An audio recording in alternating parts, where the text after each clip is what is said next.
Assalamualaikum warahmatullahi wabarakatuh. Saya Siti Syifal Fuadah, pembimbing tantangan literasi Leksan Bedas dari SMP IT Al-Multazam Cicalengka, Bandung.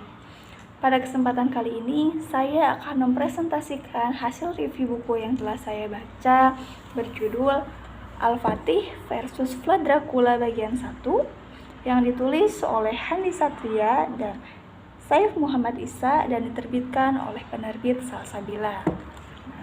Dan ini adalah hasil review buku yang sudah saya buat menggunakan teknik Fishbone.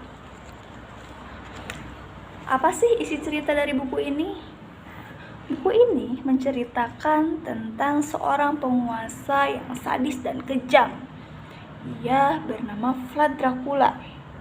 Vlad Dracula ini lahir pada tahun 1431.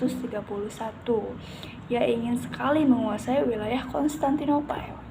Kalian pasti penasaran kan, kenapa sih disebut Dracula? Seperti yang kalian ketahui, bahwa Dracula ini adalah hantu penghisap darah atau sering menggigit leher orang-orang di sekitarnya.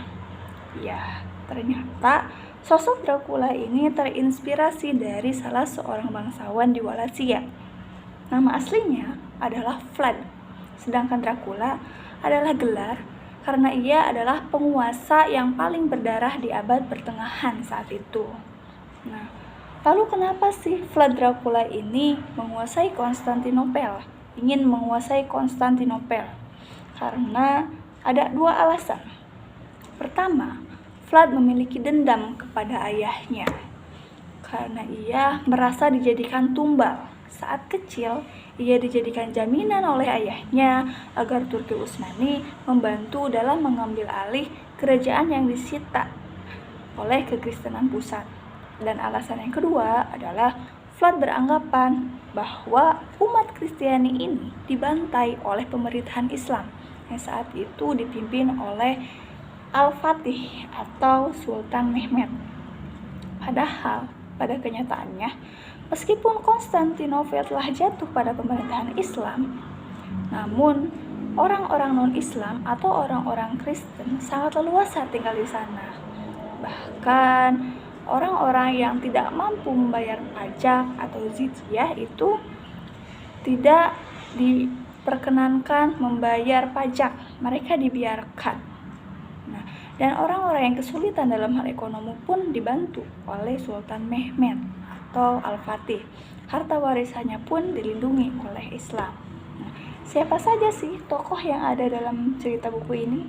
Tokoh yang ada dalam cerita ini ada Sultan Al-Fatih atau Mehmed, ada Vlad Dracula, kemudian Syekh Ahmad Al-Qurani sebagai guru mereka, kemudian ada Zaganos dan Radu, adiknya Vlad Dracula, kemudian juga ada Hamzah Bey, pemimpin pasukan Islam.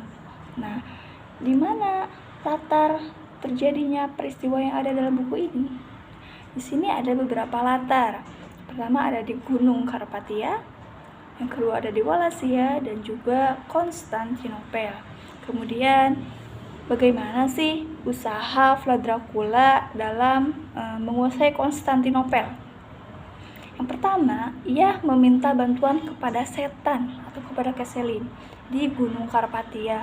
Nah, kemudian yang kedua caranya adalah ia dengan melakukan kerjasama dengan Hungaria, dengan kerajaan di Hungaria untuk menaklukkan Konstantinopel. Kemudian yang ketiga,